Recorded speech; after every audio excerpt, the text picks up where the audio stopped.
you the global report on which of the two is generally more prepared for retirement, and I tell you something, you get it wrong.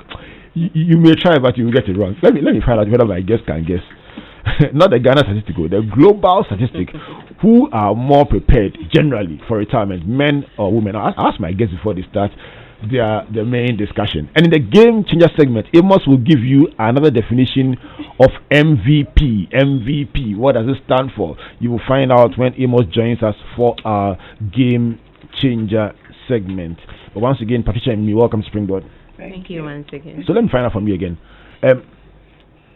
Just from your, you can guess, give it a shot. Globally, which gender do you think is generally more prepared financially for retirement? Let me start with you, Patricia. I think women. You think women are? Yes. Why? Well, I think women are more security conscious. They are more conscious of the future. They want to be very comfortable, so they prepare for the future. You're talking based on your own life. Mimi, which gender do you think is more prepared generally? I would have gone with Patricia, but the information I have in Ghana is the men that seem more prepared for retirement. Do more men take up policies than women? With that one, I think it's more women. Right. Yeah. But the quantum. What makes you think men are more prepared generally?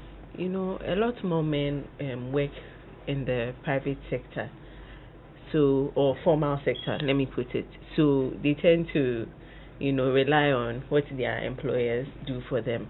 But a lot of women are in the informal sector, and generally in the informal sector, they don't really plan for their retirement. So that's why I would probably go with the men, not because they are deliberately making an effort, but because they tend to be the ones who work more in the formal sector than the women do. Right.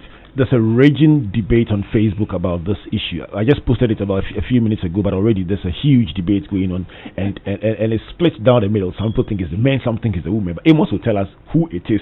But let's start with the foundations of this discussion about retirement. We just finished a series on mental health, and for many people it was a no-go area, something that previously would never have featured on a personal development platform like this.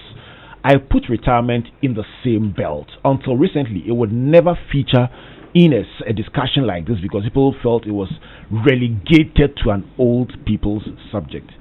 The data we have now suggests otherwise. Patricia, how early must people start having a conversation about retirement, in your opinion? I think this is very important. As soon as you start working, you should just start thinking of retirement because it's inevitable. It will definitely come. So once you start earning income, you should start planning for your retirement, because whatever you have, whatever income you receive, your future is part of that income. So you should start thinking of how well you can spread that income that you have earned now, investing some into the future, because you will not be able to work throughout your lifetime. Sometimes I think it's cultural. When you hear things like "yebewunti and da," it almost seems to be something that, well, we've heard, but we won't do it. It's almost like any discussion about retirement suggests that you will die soon, or you think your life is coming to an end. Where we got it from, I don't know, but it's not real, Patricia, that we just want to stay off that subject as much as we can. Well, I think it's very real, but the fact is that you cannot run away from the facts of life. And I have always said that you just have to ask yourself that, will you be in a position to work throughout your life? What happens to you? Will your children be in a position to take care of you? What about your health needs? How do you position yourself to face the challenges of the future? So these are things that you can really not relegate to the back. Right. They are facts of life as death that you need to face. So I think we all have to be mindful, and we should be conscious of it and make a conscious effort to plan towards the future. And when you come back to your I'm going to go a bit personal with you when I come back. I know I didn't tell you this beforehand, but I'm going to go right at your own experience, and I'm going to show you why that's so important for our listeners. But let me come to you, Mimi. Mimi, you work in the industry. You're not a retiree. You are at the beginning stages of your career, but your expertise, your technical expertise, gives you access to information that is very critical for tonight's discussion. So give us an overview of the Ghanaian situation. What percentage of people are making serious efforts in preparing for their retirement, monthly contributions towards retirement? Okay, so per the information I have, which is net data, about 12.5% of the Ghanaian labor force contributes to SNET, and about 13.92% contributes to private pensions. So we have 12 million Ghanaians in the working force, but just about 12.5% contribute to SNET, and about 13.92% contribute to private pensions. Does it mean that the number that does private pensions is more than the number that does SNET? Okay, so with the private pension, we also have the informal sector contributing to the tier 3, the personal pension, right? And they don't contribute to SNET, so right. It's normal that. So in nominal terms, there's more people in the private pension sector than SNET. Yes, there'll be more people because we have about 85% of Ghanaians in the informal sector, and they are not covered by SNET. Right. Yeah. Wow. So with 12 million people in the labor force, what kind of numbers are we looking at? 12.5% of them? 12.5% of them represent 1.5 million people contributing to SNET. And for the private pension, we have 1.67 people contributing to SNET. 1.67 million? Yes. Right. Contributing to the private pensions. But it's interesting to note that for SNET, we have 67 employers that contribute to SNET, but we have just 31 employers that contribute to tier 2 or tier 3. 67,000 67,000 employers contribute to SNET, but we have just 31,000 employers contributing to private pensions. So it could be tier 2 or tier 3. And that is because that, even though it is the law, the enforcement is or the policing of that is very poor. Yes. Right. I think it's now the regulator has been given some power recently, so probably in the future we'll see a bit more enforcement. Let's help people who are listening to us to understand the implications of their employer doing SNET and not doing tier 2 for them. What does it mean? So if your employer is doing SNET but it's not doing tier 2 for you, what that means is that, in the past, SNET used to pay monthly pensions and lump sum. Now SNET is no longer paying lump sum, and that started in January 2020. Right. So if your employer is not paying tier 2 for you, that means you get the monthly pension from SNET, all right, but no lump sum when you go on retirement. And the lump sum is also a very important part of your SNET, your retirement benefit. Right. Yeah. Give us a sense of the average monthly contribution of the Ghanaian worker to their retirement. Okay, so I'll give you that of SNET. That's what is available. Right. As at 2016, we had the average contributions being 120 Ghana cedis. Right. And that was just derived by the total contributions per month divided by the total number of contributors. Right. So some could be far more and some could be less. Yes. Right. But in 2019, we don't have the specific amount, but taking inflation into consideration, we think it should be around. It was around 159.45. So let's even wrap it up to say 160. 160. Is approximately how much the average amount a person puts into their SNET yes. monthly. Yes. What would be the implications in terms of how much pension they will get if this is the average amount they are contributing? Okay, so it's interesting to note that last year we had 78% of retirees taking home less than 1,000, so either 1,000 Ghana cedis or less. Either 1,000 Ghana cedis or less. And we have 50% of pensioners earning 600 Ghana cedis or less. And about 25% earning 400 Ghana cedis or less. Just 1% of pensioners earn between 5,000 or more. Wow. Just 1% of pensioners. And as of last year, we had 200,000 pensioners. So let's say about 2,000 pensioners earning 5,000 or more. It is 20 minutes past the hour of 7, and Mimi is just thrown the she threw the chestnut into the fire, or she's just poured fuel into the fire.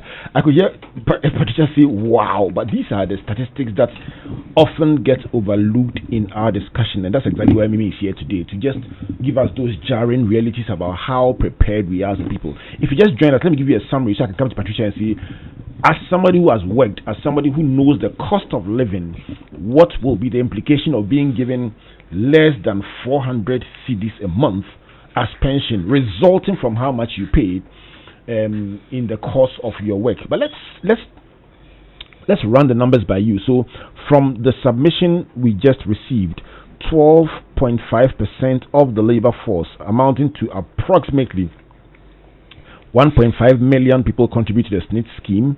We also have 13.92 contributing to private pensions, amounting to about 1.67 million people. There could be an overlap of people doing both, so we'll not try to add up.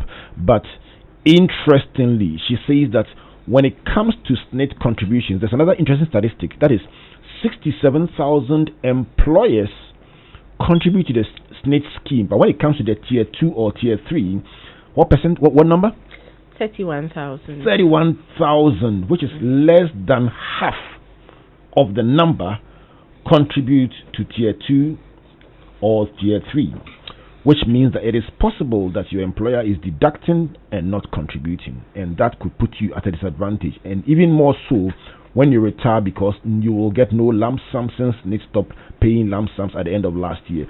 Also, in the year 2016, the average contribution to SNIT for the individual is about 120 Ghana cedis, and we are juxtaposing that against, we are juxtaposing inflation, or trying to observe trends and see it's probably around or approximately 160 Ghana cedis contribution a month to SNIT or to pensions. Now, in terms of benefits, we are looking at the fact that 78% of pensioners or retirees earn less than 1,000 Ghana cedis or less.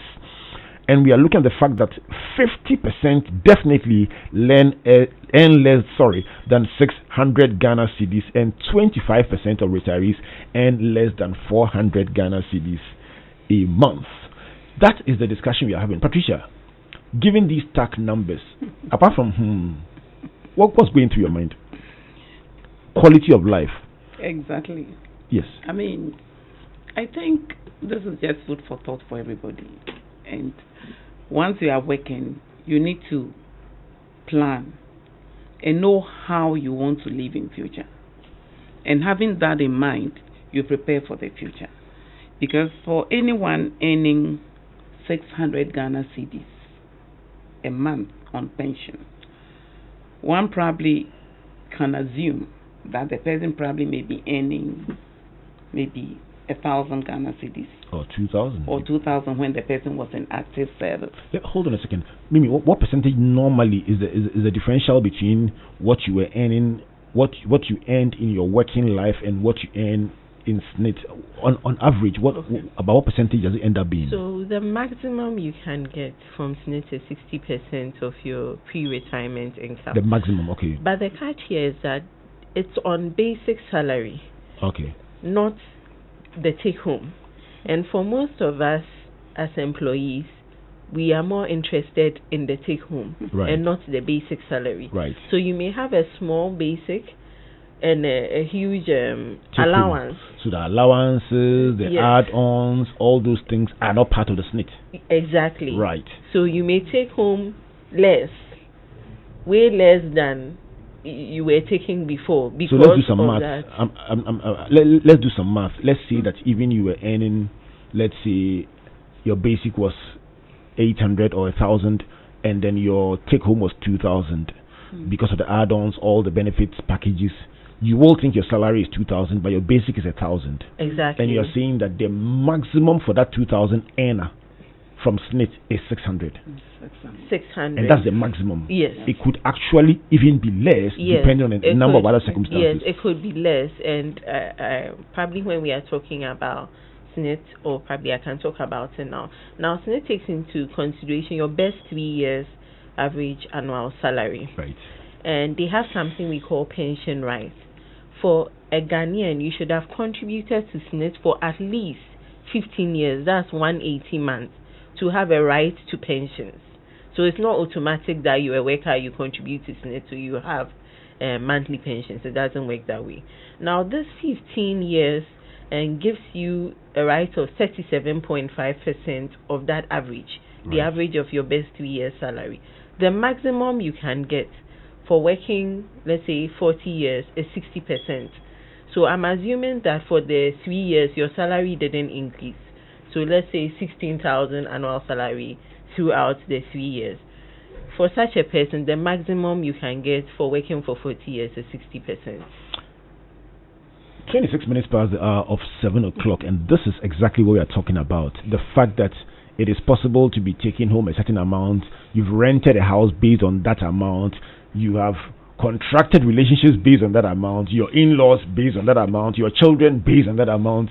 Now you're finding yourself in a situation where you are earning 60%, or if your basic was significantly less than your take home, you are earning probably 30% of that amount, and it's one day. Let me come to you, Patricia. There's a footballer called J.C. Dudek. He was the goalkeeper at Liverpool Football Club, and I think he went to play in another football club and then retired. You know, the footballers have a very, very regimented life. When you report to training, the day you will talk to the press is determined. You know exactly when you will do this. It was so regimented. He said the day he retired, when he woke up the next day, he was confused. He didn't know what to do because his life had been so organized that he suddenly found himself with too much free time and he just was confused. Another president that we all know said when he woke up, he wanted to go to the castle because he used to go in there. What happens? I had the privilege of being at your 60th, and that was your official day of retirement. Let's talk about the day after. How did you feel? Well, I think the day after I was very happy. I was really happy. I was very excited, about the fact that I had retired honorably by the grace of God. So that was it. I really didn't have much to think about.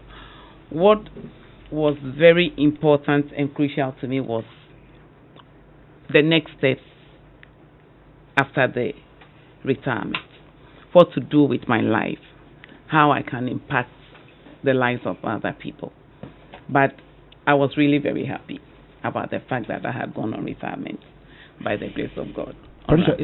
Will it be fair to say that your situation, with all respect, yes, is different from that of the reality of many people? Because the data, Mimi, just help me corroborate this. The data that we have, or the research that we have, shows that people are so scared about retirement that they go to great lengths to either falsify their age. I mean, I heard a story of somebody whose family came to celebrate him on his 70th birthday at work. They came with a cake and everything. He was so angry because the age that he had, they were coming to spoil things. He drove them away because the age, the difference between what they were coming to celebrate and what was on the paper was about 12 years. Yes. And so it's almost as if people are really scared of it, and so they don't want to retire. Yeah. Will that be what the data suggests? Unfortunately, there's no data backing that, but I think I've seen that when I was doing my national service, going on retirement was like a death sentence. And I remember seeing an old man who was still working, and you can tell this man is very weak. He looks very old, but he was still working. So I'm assuming that he had reduced his age just to be able to stay in for longer. And because we fail to plan, a lot of people fear retirement. And even those who are not afraid of it later go into it and realize that maybe they are just tired of working. So that's the thought. I just need to go on retirement. And then when they get there, they realize that, wow, it wasn't as I thought. There are some implications I may not have thought about. So these are some of the things that... We're going to come to the implications shortly, but let me pick your thoughts, Patricia, on the same thing. You see, that fear is very real. I mean, I thought through it to the extent that I went to Social Security 3 years before my retirement. And I said to them, if I were to retire today, what am I going to get? So the lady worked something out for me. She said this was tentative. So that was what I had in mind that I was going to receive. And therefore, I took loans for my deductions to bring me to that state where my salary and everything will be up to the amount that I'll be receiving. Right. And so I tried to live within, of course, my husband is there, so the support was there, but I tried to live within that.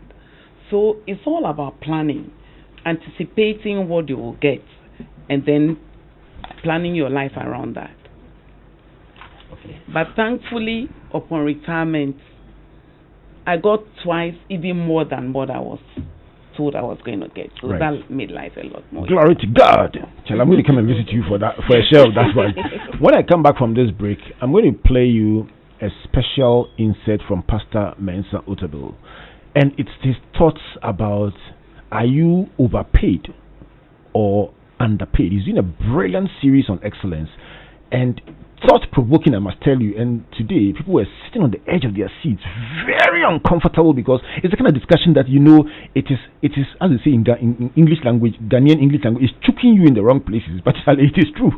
Are you giving value in your workplace, or are you just hanging around and just hiding away the time? When I come back, we'll find out whether you are overpaid or underpaid. But this is Springboard, your virtual university. And we're also going to answer that question about, are men generally more prepared for retirement than women? But this Springboard edition, as always, is brought to you by the brands that invest in the human capital of Ghana. MTN, Pulse, Just Be, the Enterprise Group, Enterprise Your Advantage, UMB Bank, UMB Speed Up, DigiBank, Let's Go, and Access Pension Trust, your reliable partner in pensions. Let me bring you a brief message from our sponsors. When we come back, I'm going to play you an insert. And it's a simple question. Are you overpaid or are you underpaid? Is it possible that by the choices that you make, your salary could go up, and therefore the deductions could go up, and therefore your retirement planning too could be expedited? Please don't worry. When you don't have the Enterprise Advantage app, you're not in control. Boss. Yes, Akwesi. I'm at where they sell the coats. What size do you like? What coat? Coat, office coat. I said get me a quote. Quotation from Enterprise. Oh. What? Save yourself from the stress. Take advantage of the Enterprise Advantage app. Make your claims, check statements, request for a quote, and buy a policy from any of our subsidiaries. What's more, you can also get health tips, traffic information, find mechanic shops, and more on your Enterprise Advantage app. Download the Enterprise Advantage app on Google Play and Apple Store now. Here is to 95 years of trust. Enterprise, your advantage. UMB was established in 1972 as the premier bank for the corporate and private sector in Ghana. From our very beginning, as the only Ghanaian bank serving all categories of businesses, we set a standard for excellence and innovation over the past 45 years. We've built a financially healthy and strong bank, demonstrated our commitment to our customers and to growing businesses, and exhibited originality and innovation at every turn. At UMB, our focus is built around people, service, products, and technology. These are the key to our present success and our future triumphs. At UMB, we're poised to make a difference not only with our customers, but also in the banking industry. We invite you to share in our future. Our future starts now with you. Alright, so if you want more money in the year 2020, if you want to earn a higher salary in the year 2020, here are some tips for you from Pastor Mensa Otabil. Please don't go away.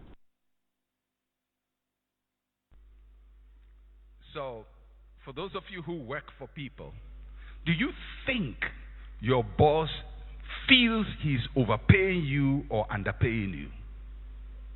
Not whether you feel you are being overpaid or underpaid, but do you think your boss thinks he's wasting money on you or getting value out of you? Now, if you work in a place and somebody pays you, and in the person's heart he thinks he's overpaying you, then your price is below rubies. Your price is below money. But if you're working in a place that the person says, listen, I wish I could pay you more because you do far more, but I don't have the money to pay you now, but what you do is far bigger than what I'm paying you, then your price is far above rubies. You go to the office late, you sit down the whole day, no contribution. You read newspapers, you made calls, you played games on the computer, on your cell phone, you WhatsApp people the whole day. Monday, Tuesday, you did the same thing. Wednesday, you did the same thing. Thursday, you did the same. Friday, you did the same thing. You stretch yourself. I'm tired. I'm going home for the weekend. Monday to Friday, your contribution has been WhatsApping. You've cost the company airtime, phone time, internet time. You've used chairs free of charge. You've used tables free of charge. You've walked in the office free of charge. You've used the toilet free of charge. And your contribution, zero. And yet, mercifully, you were paid something. And you think your employer is wicked. He's very kind because your price is below rubies. 24 minutes to the hour of 8 o'clock. I can see Dr. Safo nodding head and smiling. And these are discussions we don't have, but it is real. All right, so let me ask you, is this the kind of conversation we should be having about value addition as we talk about preparing for our retirement? Do we have a role in determining how much we earn as people? Mrs. Safo? Yes, to a very large extent. Because, I mean, if you are in an institution and you are contributing to the institution, obviously your efforts will be recognized. And, of course, promotion will come. You get good reference. You can even be headhunted. So your contribution to the institution is very, very important to getting more money. So we should be very mindful about that. We thought it was important, and this is our quote for the day, really. Are you overpaid or underpaid? And the reason we brought that in was because very often we make ourselves sound like pawns in a game that we have no control over, and they don't pay me well. But the argument he's making is that when you are that good, your employer's biggest concern is not to lose you to the competition. And therefore, they will go to the extent that they have to go to just to retain you, because if you go, the marginal contribution is so great that if you go, the organization will suffer. And that is the point that he's making in that submission. But we'll bring you more excerpts of that in subsequent editions. We'll be talking very shortly about what preparation that we should make, because at the end of the day, it's all about what next. What should we do to ensure that we can have that better life that we all aspire to? But Amos, bring us more perspective. And by the way, let me tell you what people are saying about who is doing better, men or women, because so far, all right, so let me give you some perspective. Bernard Blessing Mensa says, good discussion you are having today. Samuel Okanboy says, I love this topic and was actually thinking of this, and it seems to be timely. Honorable Mazuki says, it looks like men prepare better, but women always have enough for retirement because they don't spend much during their time of work. All right, we'll see whether Patricia agrees with that or not. Mercy Bonnie says, majority of women are in the private sphere and therefore receive relatively low income. Right.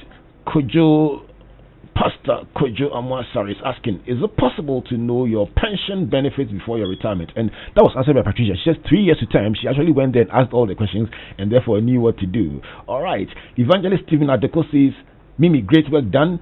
Papa Ray says, important topic, I am tuned in. All right. So let's find out, are the men doing better than the women? Amos, what is the global statistic on this matter? The Data is King segment provides credible data for decision making, analysis, and prediction. Tonight, our data is on the pensions gap. According to the World Economic Forum, women are 30 to 40% less prepared for pension than men. Generally, 51% of employees with a workplace pension are worried that they won't make enough to live. Give me that number again. Your mic inadvertently went off, so give me that last statistic again.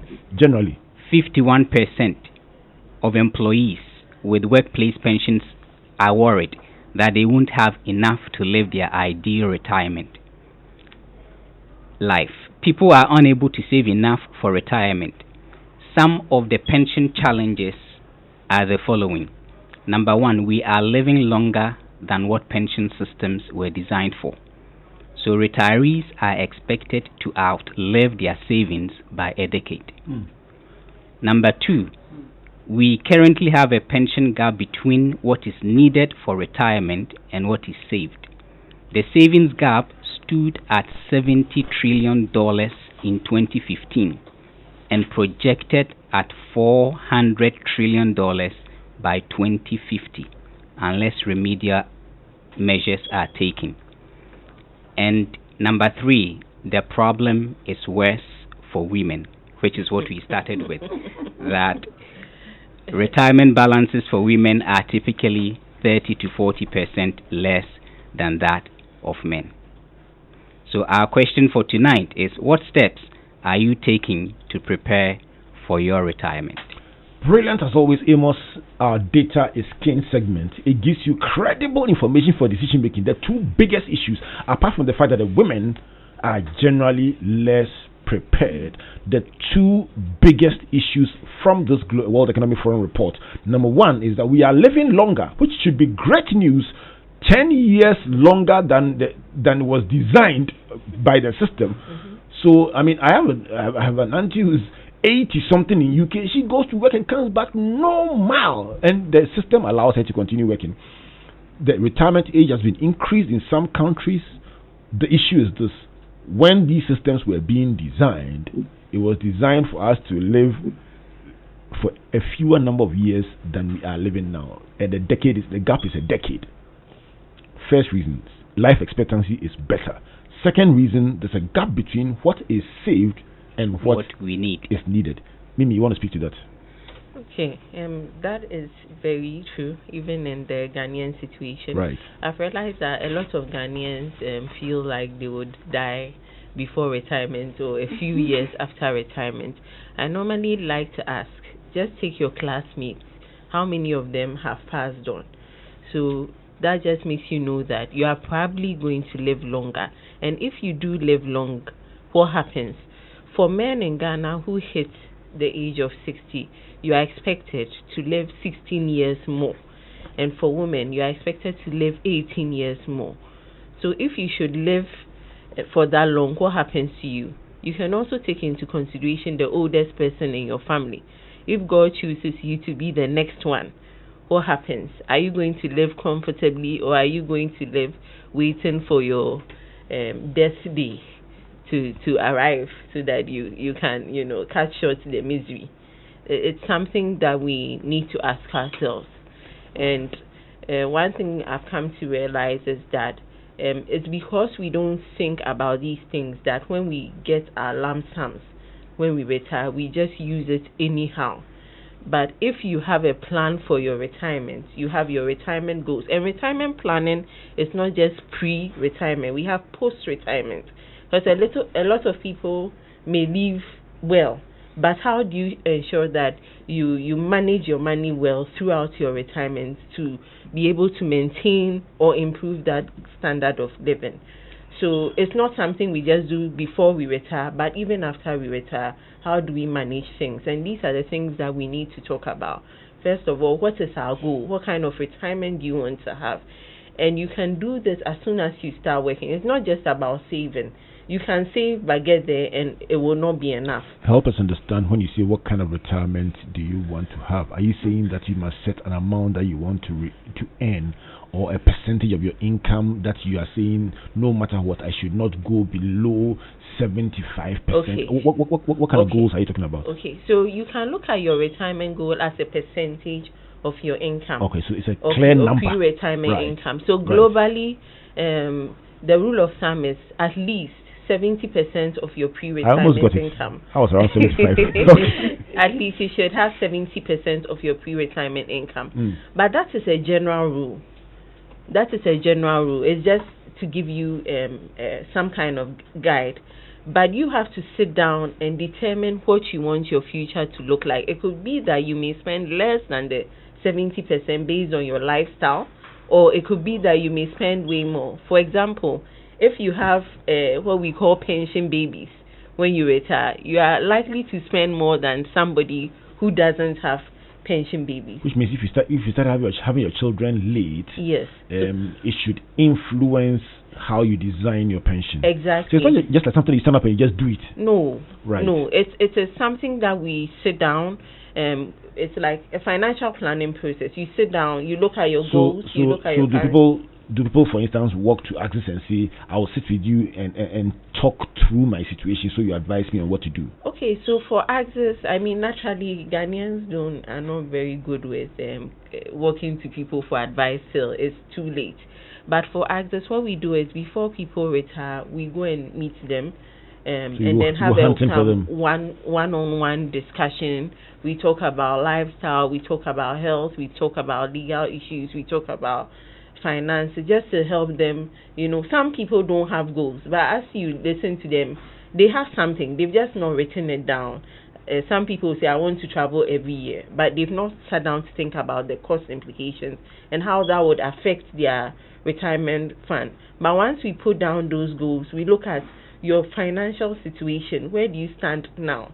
We can determine that, okay, maybe the US thing is not going to happen as regularly as you want it to happen. You may have to go to Akosombo instead. So we are able to look at your situation and see how best we can help you achieve your retirement goals. If it's possible for you, maybe you have a contract job or something, you can make extra income, we can look at how you can use that to achieve your goals. So it's specific to an individual. So what you're saying is that an individual can sit with a financial planner like you, yes, and step by step go through where they are trying to get to, what resources they can bring on board. Exactly. And you can paint a picture of the future. Exactly. Like the question Pastor Mwasa is asking, you can paint a picture of the future. Exactly. So that if they don't like what they see, then they can start making changes now. Exactly. And I would just like to add, for Access, if you visit the Access website, we have what we call the pension calculator. Right. So she mentioned that she had to go to SNET to work it out. And sometimes they may not be able to get you the accurate thing because you haven't ended, so they may not know your best 3 years salary. But if you use the calculator based on how much you want your you think your salary grows by on an annual basis, how much you've already contributed to SNET, what your tier 2 balances and other information that will be required of you, you can know that, okay, you are in a minus or you are doing good. Okay. So you can use the pension calculator to give us the website just for our purposes. www.accesspension.com. www.accesspensions.com. Pension.com. Accesspension.com. Yes, so you look for the try tonight and then I'll tell you the results when I go. Yeah. Let me come to you, Patricia. Let's switch from money, and I'll tell you why, to just other aspects that influence the discussion about pensions. Somebody said to me, for instance, the health bills of a retiree are significantly different from when a person is working, naturally. But those discussions are not factored. They don't come up when you are working. So you suddenly realize that you have to spend more money on health than you planned. Let's talk about some of the things that are so different after retirement that must be factored when you sit with a Mimi or anybody like that to plan for the future. Yeah, I think what to do with your life. Right. Because most times I realize that people come on pension and they don't have much to do. They just sit down by the television from morning till evening, and therefore they fall into various health situations, which of course will impact on their finances, and then eventually death, will take place. So that is one aspect, and also association, the kind of people you associate with when you come on retirement, how well you engage yourself with the people, because I have seen people that have come on retirement that are even living better lives than they were when they were actively working, all based on the kind of associations, or the people they associated with. But there's something I just want to digress a little bit about this planning for your retirement. If you look at Luke 14, 28 to 31, it says that which of you intending to build a house does not sit down and count the cost, to see if he has sufficient to complete it. This God is telling us about the fact that we need to plan for our lives. And also, if you look at Proverbs, it talks about the ant, which says that go to the ant, you sluggard, consider his ways and be wise. This ant takes and picks food day by day, by the corner, and puts it in a hole and keeps the food until a rainy day when the rains fall, because ants cannot survive in water. So they prepare against the rainy day so that as long as it rains, the ant has food in its hole. And so God is telling us that we should not discount savings.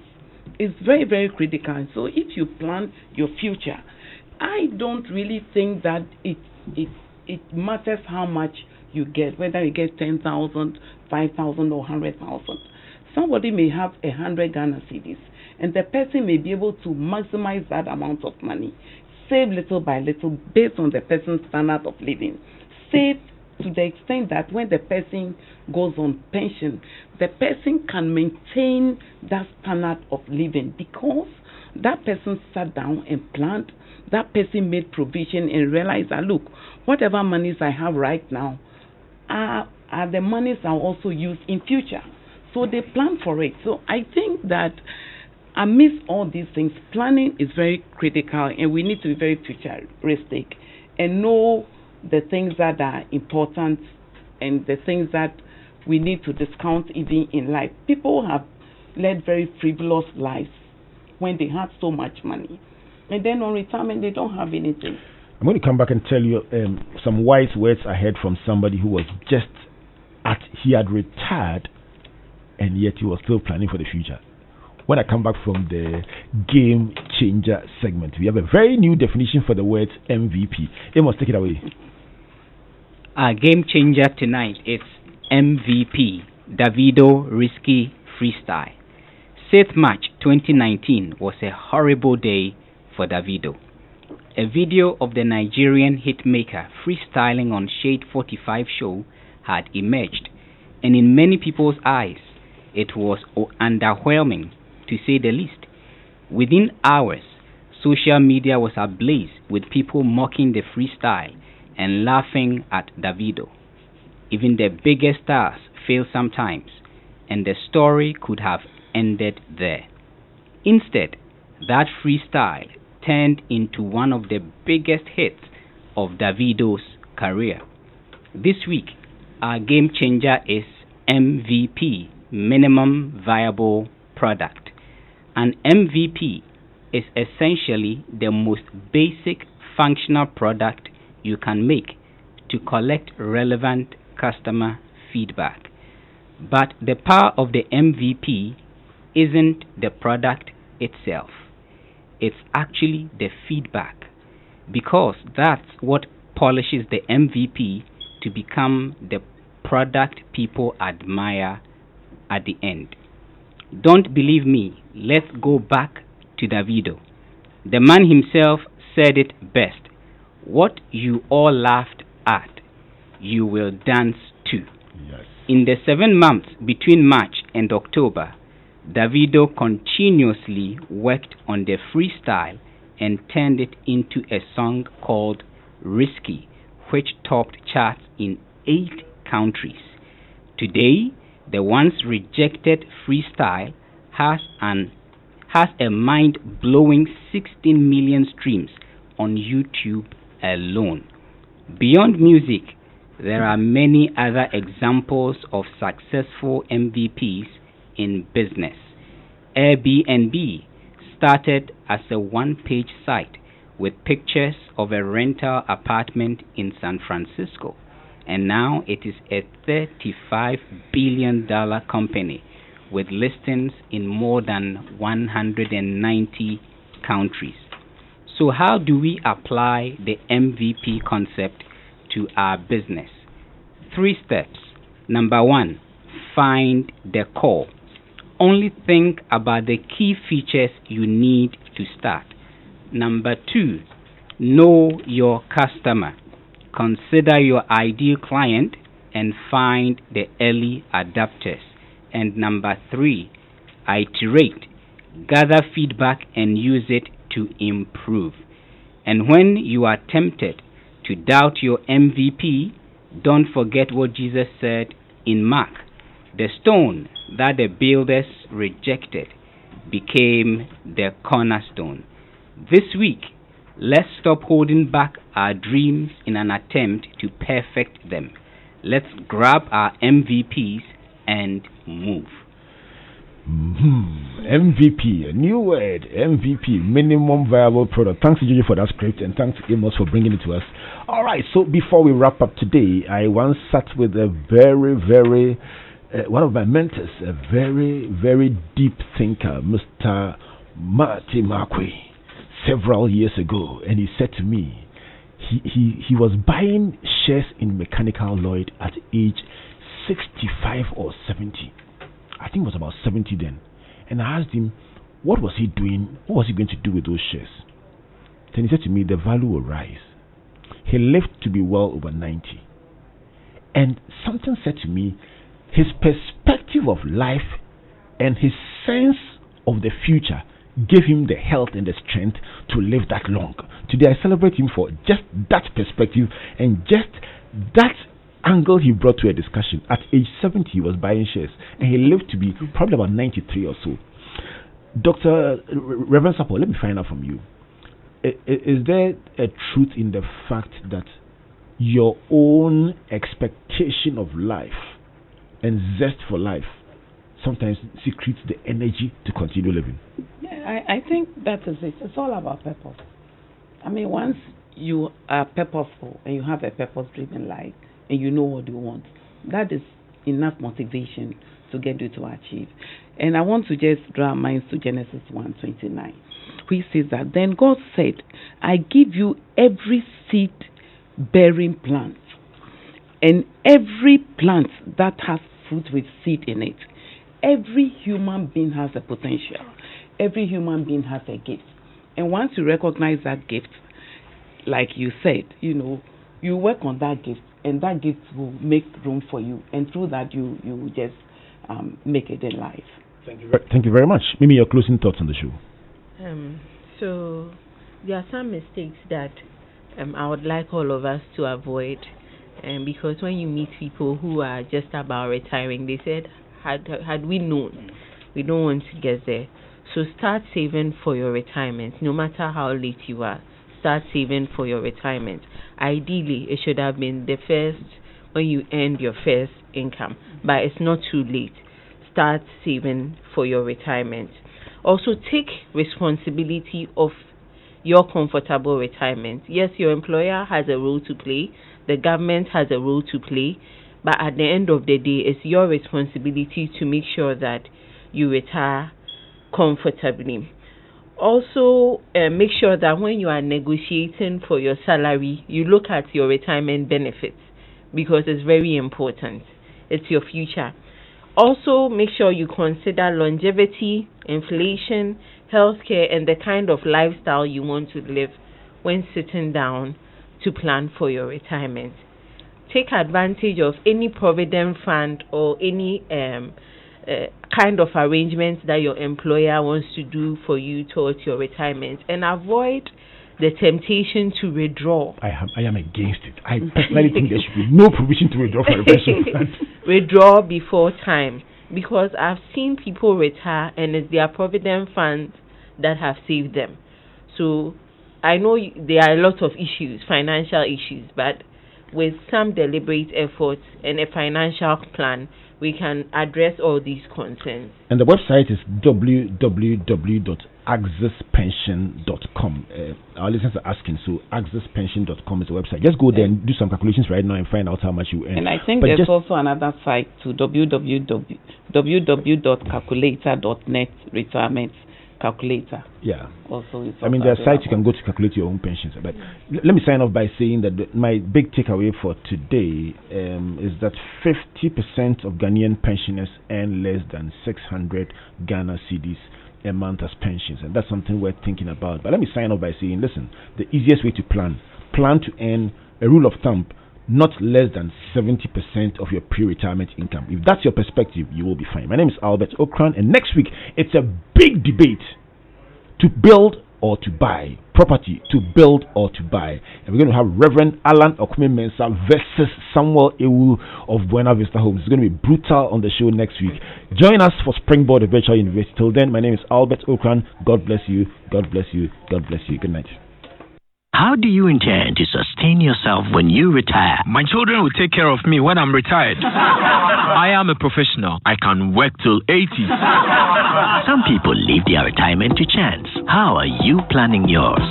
Your attitude today can help you avoid struggling to survive when you retire. With 50 Ghana cedis monthly investment in the Access Pension Plan, you can accumulate 700,000 Ghana cedis in 30 years. This investment will guarantee you retirement incomes that far exceeds your current income. Visit www.accesspension.com to sign up or call 0302-543-287 or 0544-321-966 for details. Access Pension Trust, your reliable partner in pensions.